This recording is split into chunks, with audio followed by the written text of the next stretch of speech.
और मैं यहाँ पे अगर बात करूँ तो मुझे नहीं लगता कि मेरे से बेस्ट किसी का रिजल्ट हो सकता है, क्योंकि 2005 में मेरी शादी हो चुकी थी और हमारे राजस्थान में 2 त्योहार बहुत बड़े होते हैं, एक होली का और एक दीपावली का। तो जैसे ही शादी हुई इसके बाद मेरा होली और दीपावली हमेशा हॉस्पिटल में निकलता था। जैसे हमारे प्रचलन में एक चीज़ है कि इस दोनों त्योहार पे हमेशा लेडीज़ अपनी नई ड्रेस बनवाती है, लेकिन मेरा एक रिकॉर्ड था, मैंने उस त्योहार पे कभी भी एन्जॉय नहीं किया, क्योंकि मुझे जैसे ही मौसम चेंज होता था टाइफाइड होता था और जैसे ही टाइफाइड होता था तो जॉन्डिस साथ में होता था और मैं हॉस्पिटल में होती थी, मेरे हस्बैंड हॉस्पिटल में होते थे।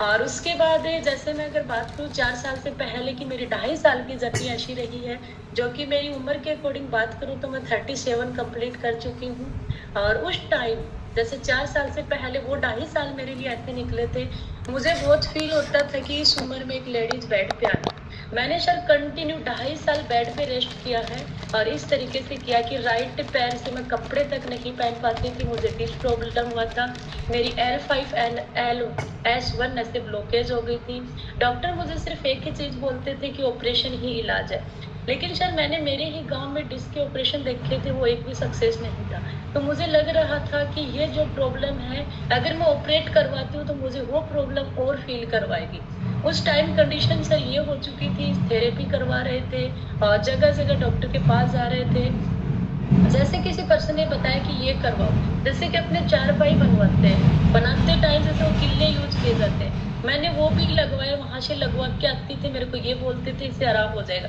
लेकिन जब घर पहुंचती थी पैर इतने इतने मोटे हो जाते थे। वहां से आने के बाद बोलते थे फिटकरी के पानी में रखो, जैसे ही फिटकरी के पानी में रखते तो वहां जैसे गर्म पानी में बताते तो धीरे धीरे स्किन का खराब होना शुरू हो गया था। अगर मैं बात करूँ तो सर उस टाइम कंडीशन ये हो चुकी थी, हस्बैंड का रूटीन बहुत ये था कि वो सुबह से घर से निकलते थे, कभी कभी 3-3 दिन से, कभी 4-4 दिन से, मतलब फोन पे बात भी नहीं हो पाती थी क्योंकि मुझे इतना ज्यादा पेन होता था। और अगर मैं बात करूँ, छोटा बेटा उस टाइम 10 साल का था, बड़े वाला 12 साल का था, एक बच्चा झाड़ू लगा रहा है, एक पोछा लगा रहा है, तो मुझे ये चीज फील होती थी एक बेड पे लेटी हुई और इस उम्र में।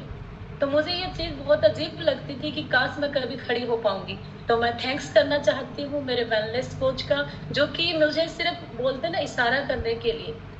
तो मेरी किस्मत थी, मैंने 1.5 महीने कंटिन्यू, जैसे ही मैं एक चीज मानती हूँ कि मैं बड़ी किस्मत वाली हूँ, क्योंकि मैं सर मेरी फैमिली में मायके में भी सबसे छोटी हूँ, ससुराल में भी सबसे छोटी हूँ। तो मुझे इस चीज के लिए प्राउड की बात होती है कि जिस वेलनेस कोच ने मुझे बताया, वो आज हर्बल लाइफ पे नहीं है, लेकिन